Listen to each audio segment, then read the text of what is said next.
চট্টগ্রামের নামি দামি হোটেল রেস্টুরেন্টগুলোতে ভোজন রসিকদের কবুতর, কোয়েল সহ বিভিন্ন মাংসের নামে কি খাওয়ানো হচ্ছে শুনলে গা শিউরে উঠবে।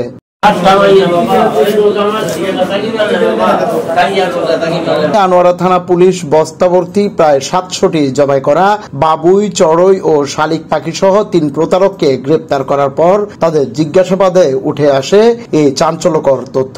এই প্রতারক চক্র উপজেলার বিভিন্ন খাল, বিল, পুকুর, জলাশয় থেকে নির্বিচারে এসব পাখি মেরে সেগুলো জবাই করার পর পালক তুলে নামি দামি হোটেল ও রেস্টুরেন্টগুলোতে বিক্রি করে।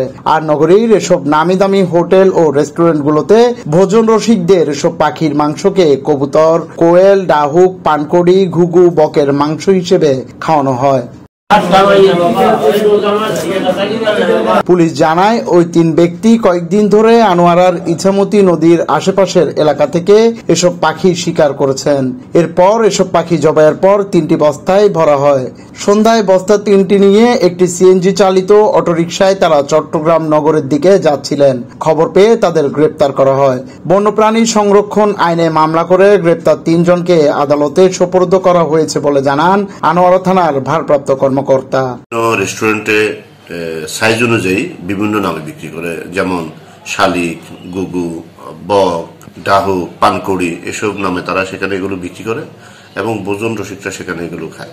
এটা অনেকদিন যাবত শুনছি যে কিছু লোকজন এখানে এসে এরকম পাখি শিকার করে। তো আমরা গতকালকে তাদেরকে আটক করতে সক্ষম হই। তাদের কাছ থেকে 2টি ব্যাগ ভর্তি অবস্থায় প্রায় 697টি বিভিন্ন প্রজাতির পাখি, বাবুই, শালিক, চড়ুই সহ মোট 697টি পাখি আমরা জবাই করা অবস্থায় পাই। তাৎক্ষণিক তাদেরকে জিজ্ঞাসাবাদে তারা স্বীকার করে যে তারা এসব পাখি সমূহ শিকার করে। Desk report, Chattogram news.